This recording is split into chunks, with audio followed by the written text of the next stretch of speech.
ಭಾಲ್ಕೆ ಹಿರೇಮಠ ಸಂಸ್ಥಾನದಲ್ಲಿ ಕನ್ನಡ ರಾಜ್ಯೋತ್ಸವ ಕಾರ್ಯಕ್ರಮ. ಕನ್ನಡದ ಹಿರಿಮೆ ಹೆಚ್ಚಿಸಿದ ಶರಣರು. ಗುರುಬಸವ ಪಟ್ಟದೇವರು ಹೇಳಿಕೆ. ಕನ್ನಡ ಭಾಷೆ ಅತ್ಯಂತ ಪ್ರಾಚೀನವಾಗಿರುವ ಭಾಷೆಯಾಗಿದೆ.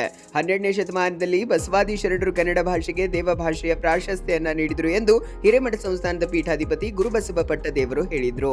ಭಾಲ್ಕಿ ಪಟ್ಟಣದ ಹಿರೇಮಠ ಸಂಸ್ಥಾನದಲ್ಲಿ ಆಯೋಜಿಸಿದ ಕರ್ನಾಟಕ ರಾಜ್ಯೋತ್ಸವ, ಶಿವಾನುಭಾವ ಗೋಷ್ಠಿ ಮತ್ತು ಶರಣ ನೀಲಾಂಬಿಕೆ ಸ್ಮರಣೋತ್ಸವ ಕಾರ್ಯಕ್ರಮದ ಸಾನ್ನಿಧ್ಯ ವಹಿಸಿ ಅವರು ಮಾತನಾಡಿದರು. ಕನ್ನಡಗಳಲ್ಲಿಯೇ ವಚನಗಳು ಬರೆಯುವ ಮೂಲಕ ಕನ್ನಡ ಸಾಹಿತ್ಯದ ಹಿರಿಮೆಯನ್ನು ಹೆಚ್ಚಿಸಿದರು.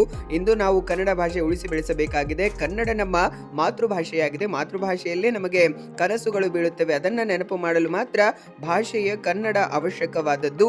ಕನ್ನಡ ಭಾಷೆಯಲ್ಲಿ ಶಿಕ್ಷಣ ಪಡೆದು ರಾಜ್ಯ ರಾಷ್ಟ್ರ ಮಟ್ಟದ ಸಾಧನೆ ಮಾಡಬಹುದು ಎಂಬುದಕ್ಕೆ ಅನೇಕ ಉದಾಹರಣೆಗಳಿವೆ. ನಾಡೋಜ ಡಾಕ್ಟರ್ ಬಸವಲಿಂಗ ಪಟ್ಟದೇವರ ಸ್ಥಾಪಿಸಿದ ಚನ್ನಬಸವೇಶ್ವರ ಗುರುಕುಲದಲ್ಲಿ ಕನ್ನಡ ಮಾಧ್ಯಮದಲ್ಲಿ ಕಲಿತ ಮಕ್ಕಳು ರಾಷ್ಟ್ರ ಅಂತಾರಾಷ್ಟ್ರೀಯ ಮಟ್ಟದಲ್ಲಿ ಸಾಧನೆ ಮಾಡಿದ್ದಾರೆ. ಆ ದಿಸೆಯಲ್ಲಿ ನಾವು ಮನೆಯಲ್ಲಿ ಮನಸ್ಸಿನಲ್ಲಿ ಕನ್ನಡ ಪ್ರೀತಿ ಬೆಳೆಸಬೇಕು. ಅಂದ್ರೆ ನಮ್ಮ ಸಾಹಿತ್ಯ, ಸಂಸ್ಕೃತಿ, ಪರಂಪರೆ ಉಳಿಯುತ್ತದೆ, ಬೆಳೆಯುತ್ತದೆ ಎಂದು ತಿಳಿಸಿದ್ರು. ರಾಜ್ಯೋತ್ಸವ ಪ್ರಶಸ್ತಿ ಪುರಸ್ಕೃತ ಹೀರಾಚಂದ್ ವಾಗ್ಮರೆ ಅವರು ಕಾರ್ಯಕ್ರಮ ಉದ್ಘಾಟಿಸಿದ್ರು. ಇದೇ ವೇಳೆ ಕರ್ನಾಟಕ ರಾಜ್ಯೋತ್ಸವ ಪ್ರಶಸ್ತಿ ಪುರಸ್ಕೃತ ಹೀರಾಚಂದ್ ವಾಗ್ಮರೆ, ನರಸಿಂಹಲು, ಶ್ರೀಕಾಂತ್ ಬಿರಾದರ್ ಅವರನ್ನ ಶ್ರೀಮಠದ ವತಿಯಿಂದ ಸತ್ಕರಿಸಲಾಯಿತು. ತಾಲೂಕು ಸಭಾಧ್ಯಕ್ಷ ನಾಗಭೂಷಣ್ ಮಾಮಡಿ ಅವರು ಅಧ್ಯಕ್ಷತೆ ವಹಿಸಿದ್ರು.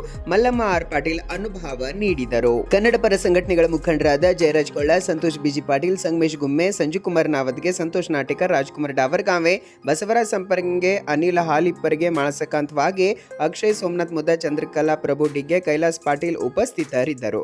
ಗುರುಪ್ರಸಾದ ಶಾಲೆಯ ಮಕ್ಕಳು ನಾಡಗೀತೆ ಹಾಡಿದರು. ಬಾಬು ಬೆಲ್ದಾಳ್ ನಿರೂಪಿಸಿ ವಂದಿಸಿದರು.